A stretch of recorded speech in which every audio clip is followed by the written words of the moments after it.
Welcome to our usual hovers. I'm Meeka Nomicon, and today I'm playing through the game Domestic Dread, where we awaken to find ourselves in an unfamiliar cabin atop the mountains, where according to our best friend, our boyfriend just attempted to kill us. What makes a person is an identity, not simply a set of patterns, predicted behavior, interpolated data, learned and copied from others throughout a lifetime. If someone loses their identity, are they still the same person?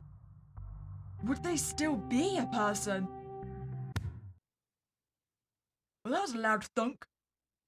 Whoops, pilum, mutat, non mores. The fox changes his fur, not his habits.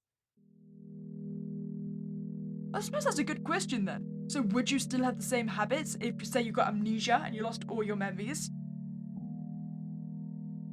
Softness is the first thing you feel when you wake up.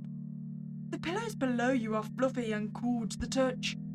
Part of you wishes you could just stay here like this, but your body is refusing to allow you to rest any longer. Oh, probably for the best. This does not seem like the most sanitary bed to sleep in. Your eyes flutter open, but as they do, you realize something is wrong. You've just woken up in an unfamiliar room to a bed that's not even yours. How did you get here? As you try to sit up on the bed, you feel a dull throb from your temples. Your hand reaches up to your head, feeling a light sting radiating from underneath layers of bandages. What happened last night? You tried to get a better look at your surroundings. Even if you don't recognize the place, surely there has to be something to give you a clue on where you are. First of all, you notice that the room doesn't seem to have any semblance of personal touch. It's cozy, almost picturesque, but not sterile enough to be a hotel room.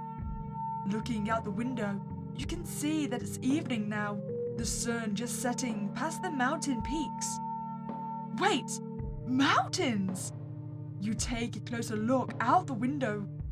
Your suspicions are all but confirmed when you are greeted with nothing but fluffy white mountains. You know, I think that's the first time I've seen mountains described as being fluffy. I suppose I can see it if they're just covered in a layer of snow.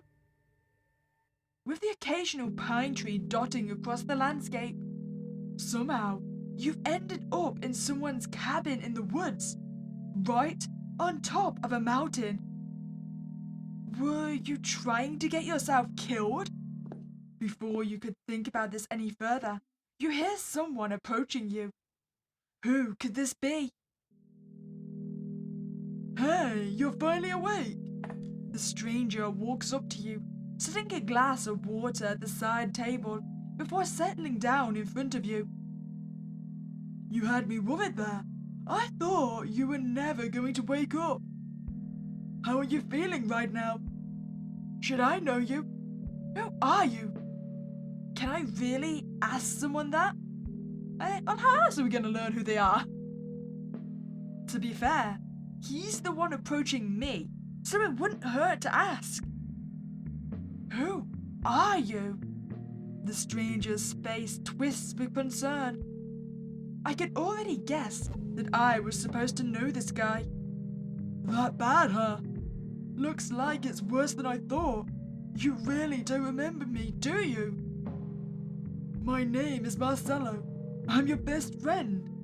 I guess it isn't a stretch to think you've forgotten everything else. Okay, so for some context, how long have we been best friends?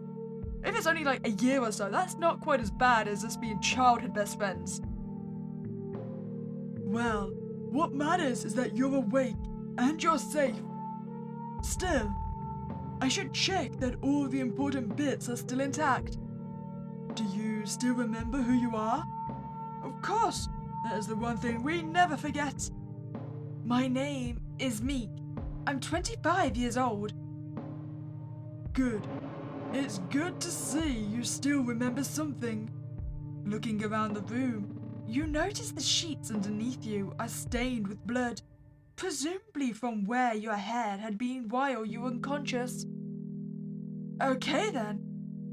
What happened to me? Marcelo's expression turned sour. You can't be totally sure, but you swear you can feel something dark hiding behind his steely gaze. Did you attack me, Marcelo? He doesn't say anything for a while. You're just about to open your mouth to ask him something else when you get his reply. That idiot boyfriend of yours nearly got you killed. His tone is calm, but the slow articulation barely hides the way his voice shakes. It's clear that he's angrier about what happened than he lets on. Wait, boyfriend? Marcelo rolls his eyes and lets out a sigh. You get the feeling it's not about you though. Yeah, your boyfriend, Brandon Corrigan. Some schmuck you got together with back in college. How many years ago was that? Because it's mildly concerning I don't remember him. I still don't know what you see in him. Maybe it's because... Wait, I didn't catch that. What was that? A real piece of work, that guy. The amount of times you said he was linked, or made plans without you, or said something dumb that made you upset.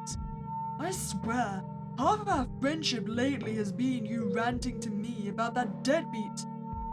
You don't remember any of this, but you suddenly feel the need to apologize. Before you can say anything though, Marcelo continues. That's okay though. He won't be able to hurt you anymore. For some reason, I doubt this is what's happened. You clearly don't like him. What do you mean? Marcelo gets up and heads for the door, looking back at you before exiting as if inviting you to follow him. You follow him out into the living room. It takes you a while to safely tread down the stairs, as you still feel a little woozy. By the time you reach the bottom, Marcelo is standing near the dining table, expectantly waiting for you. So, where is... Before you can finish your sentence, Marcelo steps aside, revealing what was hidden behind him. Oh! He is remarkably roughed up, even broke his glasses! If you tried hard enough, you might have recognized the man in front of you. If not for the myriad of violently discolored contusions on his face and body. I really doubt our boyfriend attacked us then. I mean, Marcelo seems remarkably jealous of this guy, right? And the fact we're dating him. The gore before you paints a vivid picture of a person being cruelly and relentlessly beaten near death. His painful wounds don't look fresh, and you estimate that he's been unconscious for several hours at this point. Marcelo, what happened to him? Did you do this? Like I said, he won't hurt you anymore. And we are going to make sure it won't happen again. You're almost afraid to ask what he means, but you don't have to. Marcelo, he looks half dead already. Do we really need to murder him? I mean, we're not even doing it for satanic ritual. Then again, it is an ornate dagger, so maybe we are. A moment later, Marcelo pulls out a knife. It's jagged, but perfectly sharp, and you have a feeling that a well-placed stab in the chest with it would be irreparably fatal. Marcelo, what? We're getting rid of this problem. Permanently. Permanently? Are you insane? We can't just kill someone for no reason. Marcelo's face darkens. You have a terrible feeling that you've just said something wrong. No reason. No reason. Not only has he been a major thorn in your ass for as long as you've known him, he damn near killed you. The bugger came up to me last night, howling about how he thought you were dead. What did you think I had to do for you? Wait, hold on. He came up to you saying he thinks I was dead, not that he attacked me. You're shivering. All this while, you've seen Marcelo seethe at the very mention of Brandon. However, hearing from his first hand about how Brayden nearly killed you, it's no wonder he's angry. Your boyfriend tried to kill you, so your best friend had to step in. It's a classic thriller trope. However, something nags at the back of your mind. A feeling of wrongness settles in your gut. The picture is incomplete. Surely there's more to the story. Before you could ponder this any longer, Marcelo interrupts your thoughts again. Listen, I gotta deal with something real quick. You just woke up, and I know you've got a lot to process, so why don't you just sit down for a bit? I'll give you some time to compose yourself.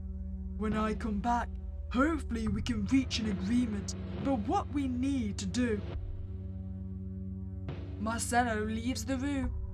In a way, he's right. There's still a lot you need to process. Can you really believe in everything Marcelo is saying? No, I don't believe we can. I think he's a lying liar. Even if he's right, can you really follow through on killing someone who was supposed to love you? You take a seat by the sofa. Marcelo's gone, so this might be your chance to get more clues about the situation you're in. Ooh, I think we should follow Marcelo. You get up to follow where Marcelo ran off to. Soon, the acrid smell of something burning tickles your senses. You reach the kitchen, where you see Marcelo pulling a tray out of the oven. Did you cut off a body part and cook it or something? No! I can't believe I forgot about these. They're all burnt to a crisp. God, Meek is going to hate me for these. Marcelo? Ah! What are you doing? Nothing. Nothing for you to worry about. I can clearly see a tray of cookies you're trying to hide behind you. Wait, were you trying to make me cookies? Oh, now I've got to believe him. Well, actually no, he burnt the cookies, so maybe that's a reason not to believe him. What? No! These aren't cookies, they're just... Marcelo trails off. For the first time since you woke up, you notice he seems unsure of himself. He refuses to meet your eyes. You keep staring at him expectantly until he eventually caves. Fine. They were cookies. I just wanted to make your favor for when you wake up. But I guess I got so caught up with things, I completely forgot about them. What a mess. What should we do about these cookies? Do I really want to eat burnt cookies? Well, how burnt are they? Are they like hockey puck level burnt or just slightly crisp? We'll try to eat them anyway. Well, you already made them. Seems like a waste to just throw them away. You reach for a cookie and take a bite. Do I lose a tooth? It's not good, but you're determined. So you get the entire thing down and reach for another cookie. Wait, hold on. I agreed to the first one. Taking another is just overkill. Whoa, save some for me? Is it really that good? You just beam at him, relieved at the fact that the cookies in your mouth gives you plausible deniability. Marcelo chuckles at this and pats you on the head. Alright, fine. I'll keep this batch for us, okay? You nod eagerly, while secretly concocting a way to make those cookies disappear later. Anyway, thanks, Meek. Listen, maybe I was a little bit on edge earlier. I guess I was still angry about what happened. I'm sorry if I scared you, but you still have a decision to make. I'll make the final preparations, then I'll meet you in the living room when you're ready. You nod at Marcelo, then exit the kitchen for the living room. There's still more time to look around. What will you do? How about we check the room? Maybe you could find some clues lying around the living room. You start to wander around, checking every piece of furniture there is. You start making vague observations about the decor of the place. While the cabin is fairly cozy, just like the bedroom, is devoid of anything you'd consider to be personal. That is, until you see what appears to be a journal sitting on the desk of a small reading nook. You can't explain why, but something about the journal calls to you. You pick up the journal and begin flipping through its pages. Is it ours or his, do we think? I'm thinking ours. You soon realize this journal belongs to you. The journal seems to detail a lot of your own thoughts about January of this year until now. Everything from work troubles as an EMT, dumpster dives with Marcelo, and the many, many ways Braden has somehow managed to annoy you. Why was I even dating this guy? One entry in particular catches your attention. June 22nd. Again, he's decided to drag me off to God knows where in the mountains, out of the blue, without even telling me beforehand. He knows that I can't just take off work, and I already had plans to hang out with Marcelo again, after weeks of not seeing him. Thankfully, Braden agreed to let me take Marcelo along with us, but I don't think my boss is going to be happy about me taking an impromptu sick leave again. Sometimes, I wish I could just get rid of the guy. Maybe Marcelo could even help me out with that. Wait, so this was my idea? You skim through the pages again, looking for any justification that maybe you were in an abusive relationship, that this was the only way out. But you find nothing. Oh, so we're just as messed up as Marcelo. I mean, we could just quite literally break up with the guy, right? All the grievances you had against him were, on all accounts, unbelievably petty in the grand scheme of things.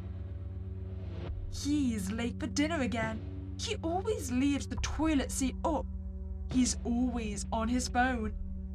According to old me, Braden's always been a little bit annoying, but to think about killing him over something like that, what kind of person was I? You close the book, placing it back on the table where you found it. You know, I'm starting to think Braden was better off without us. You hear Marcelo coming back. So, have you made up your mind? Are we going to kill him or not? Well, I feel like we shouldn't because Braden clearly deserves better than us.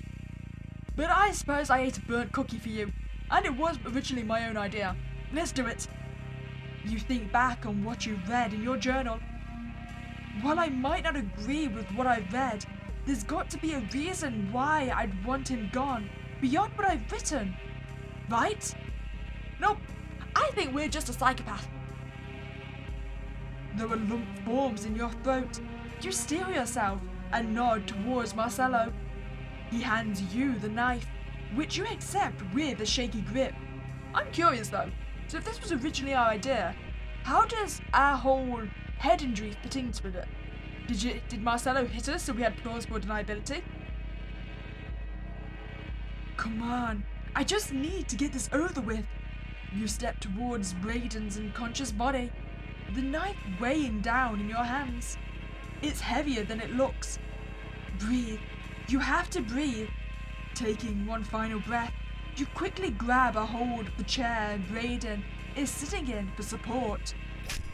Then you begin plunging the knife into his chest repeatedly. Though Braden was silent just moments ago, the sensation of the knife was enough to wake him. He's screaming. Something animalistic takes a hold of you as you scream back with each grotesque movement of the knife. At some point, both your screams meld into one. You can no longer tell where one scream begins or where the other ends. Blood begins to splatter all over the floor and onto your body as you continue to stab Braden. It takes a moment before you stop, the adrenaline now replaced with a gaping void in your being. Your breathing is labored, heart pounding in your ears from the ordeal you just endured. You did it. You have just killed a man. Meek, you've just taken a life, snuffed it out, and crushed it beneath your boot. Meek, you can hardly think. The image of you stabbing Braden replaying in your mind over and over again. The smell of blood lingers in the air. Your heart is pounding in your ears. The screams still seem to reverberate from the walls. You wish they'd just stop. Hey, Meek! You feel Marcelo pulling you into a warm embrace, his fingers gently kneading your back. Shh, it's all right. It's all over now. I knew you could do it. I know it wasn't easy, but you did the right thing. As your senses begin to return to you, you start to shiver in Marcelo's grasp. There, I've got you. You won't have to worry anymore. No one is going to hurt you. You've gone for so long without having anyone taking care of you. Now you can rest easy. Nothing is going to take this freedom away from you. We'll make sure of it. Wow, we're both psychos. Braden deserved better. Ending 1 of 3. Together. Why don't we answer honestly? We feel terrible. I feel pretty awful, to be honest. Everything aches, and I'm still a little freaked out. That's to be expected. You did hit your head pretty hard. See? You said I hit my head, not that my boyfriend tried to kill me. I'm sorry about that. I wish I could have gotten to you sooner, but I guess that's not important right now. Well, what matters is that you're awake and you're safe. Still, I should check that all the important bits are still intact. Okay, do you still remember who I am though? You ponder this for a moment, but nothing is coming to you. You shake your head, hoping that he'd be able to give you more answers about the situation you're in. That's not surprising. You did hit your head pretty hard. I'm Marcelo, by the way. I'm your best friend. We've been since I scared off those kids that were picking on you in the 8th grade. Yep, so this is actually pretty concerning amnesia, huh? If we've lost all our memories from the 8th grade. You stay quiet for a moment, taking in this apparently not new information. Thinking still makes your head hurt, a little bit though. Looking around the room, you notice the sheets underneath you are stained with blood, presumably from where your head had been while you were unconscious. So I think we can pretty much ignore following Marcelo. So it's either going to be the bedroom or check our pockets. Why don't we check our pockets first? You pat around your jeans and realize that you have your phone in there. Yes! Maybe I can figure out some clues in here. Now, if only you could remember what your password is. I don't think we've actually been given any codes, have we, for our password? A 4-digit password. I'm going to assume we're not the brightest bulb in the shed. If that even made sense. So, our password is 1, 2, 3, 4. Boom. Wrong password. Damn, got it wrong. Try again. Yes. How about 4? Wait. 4, 20, 1. Wrong password. Come on, we can do it. What else is a funny number? How about... Nice! Wrong password. Why did I think that would work? And I'm locked out of my phone. Great. Alright, so we... Unless it's in a different route, I don't think we've actually been given a password anywhere. I wonder if we can even open our phone. We will keep our eye out. Of course I wouldn't remember my own password. Now I can't even ask Marcelo to help me get it open. Oh, okay, so maybe next time we just don't use all of our attempts. And besides, we should only be locked out for like 30 seconds, right? Great thinking, Meek.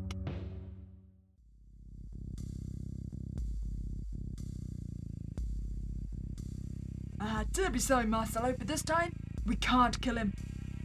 No, I can't kill him. No matter how bad he was, I would still be taking his life. I don't want to become a murderer.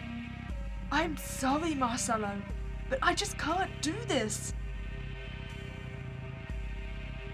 An overbearing feeling of dread lingers in the air, and you're finding it hard to breathe. Why? Why is it so difficult to read Marcelo's expression? You begin to wonder what's going through his mind.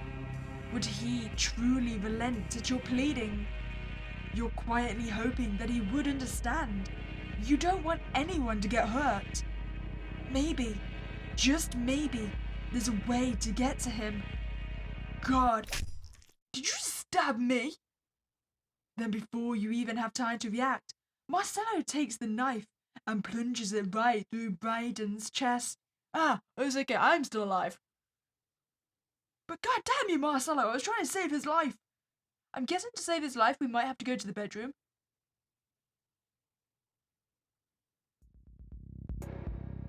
His anguished cries echo through the room, but nothing can compare to the silence that soon follows. You quiver at the sight of blood beginning to seep through Brayden's clothes, staining the knife left embedded within him and coating Marcelo's form. Marcelo was the first to break the silence. I told you we were going to take care of things. I wanted you to be a part of this. I wanted you to make your own choices, to put yourself first for once. You always chose to let people push you around. Your choices always led to you getting hurt in the end. Who do you think was left to pick up the pieces every single time? Marcelo, I don't think that the solution was to murder him though. I mean, from everything we've written, he really wasn't that bad. I'm not letting you make those choices again. I'm not letting you choose to hurt yourself anymore. All of this could have been avoided if you just listened to me. I won't let you make those choices anymore. I'll make the choices you can't make, and I'll do it all over again. I'll make the choices that will keep you safe. I'll make sure you'll never get hurt again. Why do I feel like he's gonna keep me like a bird in a gilded cage? Then again, I'm a bad person, so do I really deserve better? I was willing to murder a guy just because he left the toilet seat up. Ending to a 3. Marcelo chose for you. Alright, so the only way I could possibly think to save Brayden is if simply we're not in the same room, so if we go back to the bedroom. It suddenly dawns on you that you completely forgot to check the bedroom while you were there. Oh yeah, maybe it has to do with the fact that I woke up with amnesia. It wouldn't hurt to check it out. You're now back in the bedroom. It's still the same as before. You take a few moments to rummage through the room, checking through closets and bags, only to find clothes, toiletries and towels. Damn it, there's gotta be something for me to find in here. That is when you realize you haven't even checked the side table yet. You approach the side table, sliding out its drawer, only to find a scrapbook. What's this doing here? You begin flipping through the pages. Page after page, it's just photos of you and Brayden together. Not in the creepy way like you'd find plastered on someone's walls. These are all just pictures of you together, some even with Marcelo, perhaps the grumpiest you've seen of him yet. Each photograph has a little note at the side describing what happened that day. Our first glamping trip, having the world's tallest ice cream, backstage at Blanc 364. We looked happy together, but why is this here?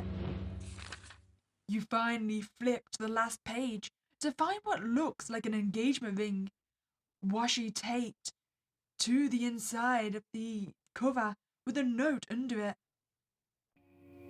My dearest me, I might not be the greatest at words, but I'm still going to try. You've been the sunshine of my life ever since the day we met, and not a day goes by where I don't cherish the little joys you bring into my life.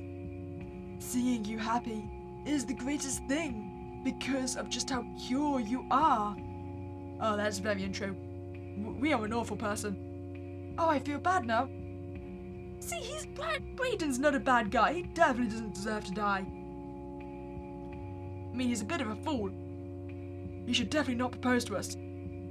You're just so full of life, and the way you care for others is absolutely divine.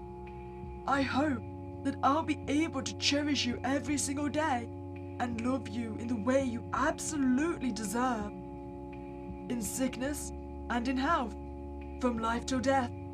Love, Braden. P.S. You're still the cutest EMT who's ever performed a Heimlich maneuver on me. Tears begin to well up in your eyes. How could a man so sincere bring you any harm? The dull ache in your head is still making your thoughts foggy. Something is not right about this. There has to be something more to what happened last night. Where did you get these injuries from? How did everything go so wrong? Is Marcelo telling you the truth? Why can't you remember anything about your past life? I'd better go. Marcelo is probably waiting for me to make my decision. You put the scrapbook back in the side table and walk back to the living room. So, have you made up your mind? Are we going to kill him or not? I refuse because I choose to remember. You think back to the scrapbook you found and every single thing you've learned about your previous life up to this point. Something's not adding up until you find out the truth. You're not going to let Marcelo hurt Braden any longer. Marcelo, no. I'm not going to hurt Braden, and I'm not going to let you hurt him either.